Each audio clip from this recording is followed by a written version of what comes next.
बिस्मिल्लाहिर्रहमानिर्रहीम। Mobile graphic designing की आज की क्लास में आप तमाम को खुशामदीद। तो हमने बेसिकली काफ़ी सारे जो ऑप्शन थे वो कवर कर लिए थे, ठीक है। आज बाज़ दफ़ा ये देखें, कल के लेक्चर में ये जो स्पेशल टेक्स्ट का ऑप्शन था ये आपको इस जगह शो हो रहा था। तो अगर ये वाला ऑप्शन आपको इधर शो हो या ये वाला ऑप्शन नीचे शो हो तो इसको आपने टेंशन नहीं लेनी, ठीक है। तो बाज़ दफ़ा ये ना ऑटोमेटिकली जो ऑप्शन होते हैं वो ऊपर नीचे हो जाते हैं, ठीक है। जैसे कि कल ये स्पेशल टेक्स्ट का ऑप्शन तो था, ये इधर था, तो आज ये नीचे है, तो आपने इस हवाले से टेंशन नहीं लेनी। ये वर्क बिल्कुल वैसे ही करेगा जैसे ये करता है। बाज़ दफ़ा एप्लीकेशन के एरर की वजह से ये ऑप्शन जो आगे पीछे हो जाते हैं, तो इससे आपने टेंशन नहीं लेनी। हमने गैलरी पिक का ऑप्शन कर लिया था, ऑनलाइन पिक का ऑप्शन भी कर लिया था, माई फोल्डर को भी जान लिया था, ऐड टेक्स्ट यानी पोस्ट के ऊपर लिखाई कैसी करनी थी उसको भी जान लिया था, पेज के बॉर्डर के हवाले से भी हमने जान लिया था। इसी तरह हमने जो आगे ड्रा है उसको भी हमने जान लिया था ड्रा के हवाले से, ठीक है। टेबल को इंसर्ट करने के हवाले से भी जान लिया था। अगला जो ऑप्शन आ जाता है वो है शेप्स का, ठीक है। शेप्स के और हमने जो ये नीचे आखिर में चला गया है लोगोज़, ये ऑप्शन कल शेप्स की जगह पर था, तो हमने लोगो को भी हल कर लिया था। आज हम शेप्स के बारे में जानेंगे। शेप्स बेसिकली जो पोस्ट के अंदर मुख्तलिफ जो शेप्स इस्तेमाल होती हैं ना, वो इसी शेप के ऑप्शन से हम ले सकते हैं। जैसे ही मैं शेप के ऑप्शन के ऊपर क्लिक करूँगा तो काफ़ी सारी शेप्स मेरे सामने शो हो जाएंगी और ऊपर स्क्रॉल बार करके हम अपने जो पोस्ट के लिहाज से शेप्स ले सकते हैं। यानी ये जो ऊपर आपको पट्टी नज़र आ रही है, हम इसको जब स्क्रॉल करेंगे, ठीक है, आगे करेंगे तो हम मुख्तलिफ शेप्स ले सकते हैं। जैसा कि सर्कल लेनी हो तो हम सर्कल के ऊपर क्लिक करेंगे तो सर्कल के लिहाज से शेप्स हमारे सामने शो हो जाएंगी। ये सर्कल शेप्स हमारे सामने शो हो गई, ठीक है।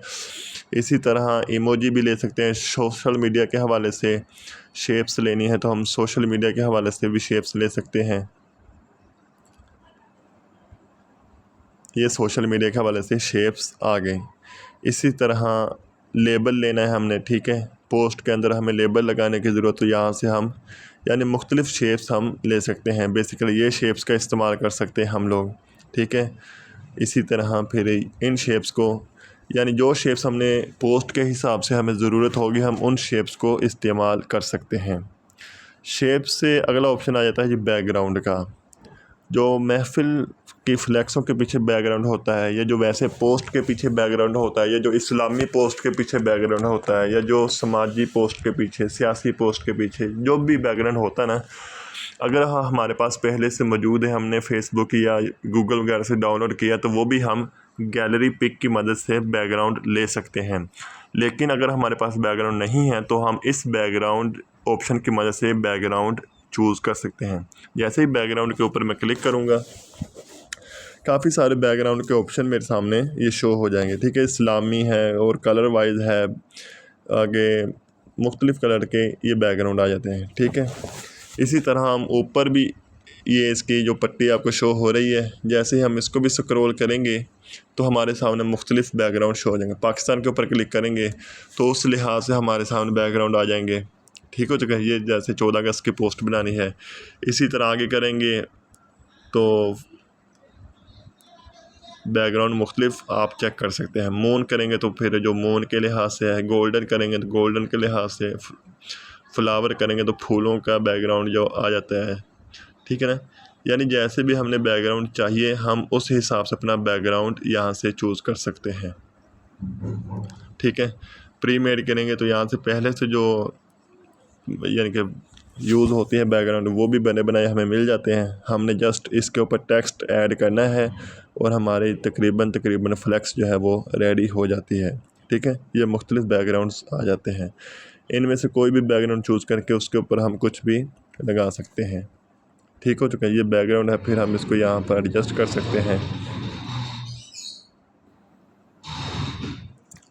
ठीक हो चुका है जी। अच्छा जी, इसके बाद जो ऑप्शन आ जाता है वो आता है जी PNG इमेज का। PNG इमेज ऐसी इमेज जिनका बैकग्राउंड रिमूव होता है, और अगर हम कोई पोस्ट बना रहे हैं और हमें PNG इमेज की ज़रूरत हो तो हम यहाँ से ले सकते हैं, ठीक है। ये पेन वगैरह की इमेज है, यहाँ से मॉकअप ले सकते हैं और ये इमोजी हम इस्तेमाल कर सकते हैं। ये हम PNG मुख्तलिफ इस्तेमाल कर सकते हैं, ठीक है। ये सारी तस्वीरें PNG फॉर्मेट में मौजूद हैं। ये इस्लामी लेनी है तो हम उस लिहाज से ले सकते हैं, इस्लामी आ जाती है PNG इमेज में। तो हम एक पहले ये ले लेते हैं, ठीक है। इसको फिर थोड़ा सा छोटा करके इसको दाएं तरफ एडजस्ट कर सकते हैं। इसी तरह फिर हम PNG इमेज के अंदर जाएंगे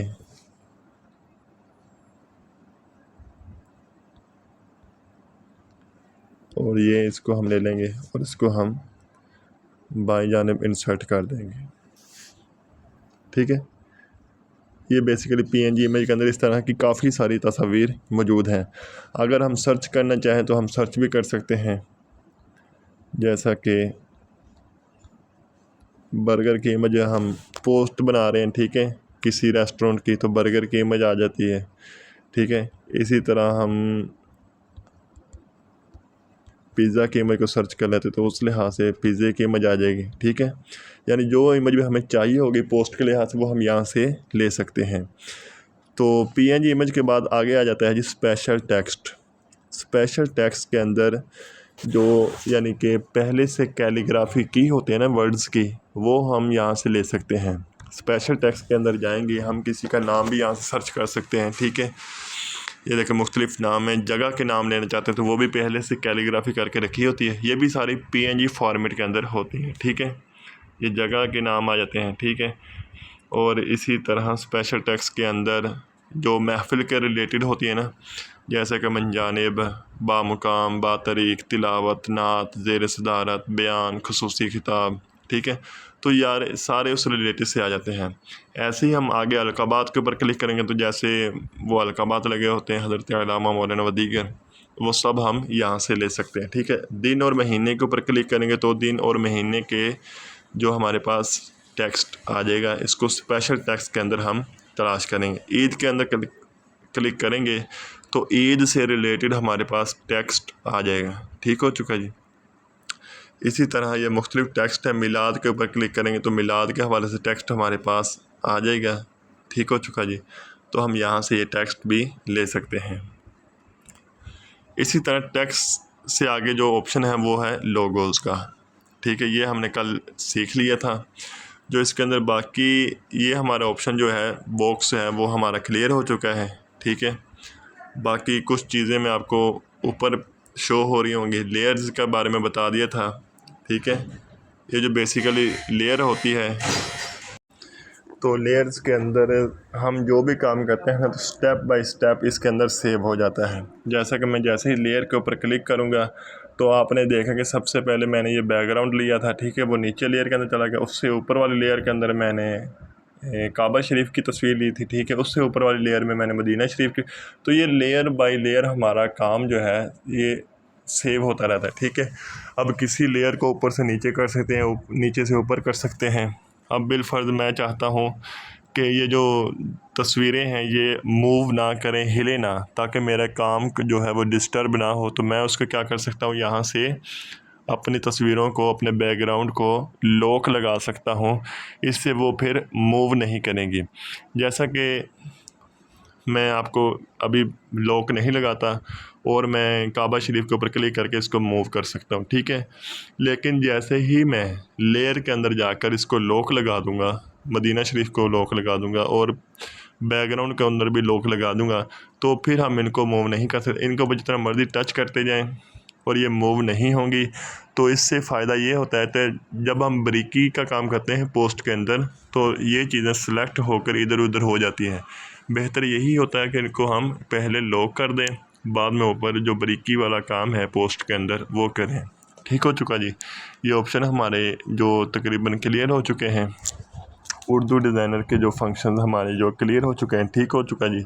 तो कल के लेक्चर में, ठीक है, अभी तो मैंने आपको ऑप्शन का स्टेप बाय स्टेप समझाया है, ठीक है।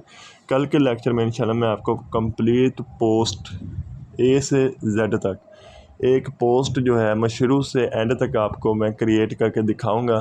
फिर उस को मद्देनज़र रखते हुए आप भी एक एक पोस्ट क्रिएट कीजिएगा, ठीक है। ऑप्शंस का मैंने बता दिया कि कौन सा ऑप्शन किस इस्तेमाल में होता है। अब कल इन्हीं ऑप्शंस को इस्तेमाल करके मैं एक पोस्ट तैयार करूँगा, ठीक है। फिर उनको देखते हुए इंशाल्लाह कल का लेक्चर जो होगा वो पिछले तमाम साबिका लेक्चरों का वो जो जड़ होगा इंशाल्लाह, यानी उनका खुलासा होगा। तमाम इंशाल्लाह ऑप्शंस को इस्तेमाल करके एक बेहतरीन खूबसूरत सी पोस्ट तैयार करेंगे। तो इंशाल्लाह उसको मद्देनज़र रखते हुए फिर आप भी अपनी अपनी पोस्ट तैयार कीजिएगा, ग्रुप में चेक करवाइएगा। तो आज के लिए इतना काफ़ी है, मिलते हैं नेक्स्ट वीडियो में। अस्सलामु अलैकुम व रहमतुल्लाहि व बरकातुहू।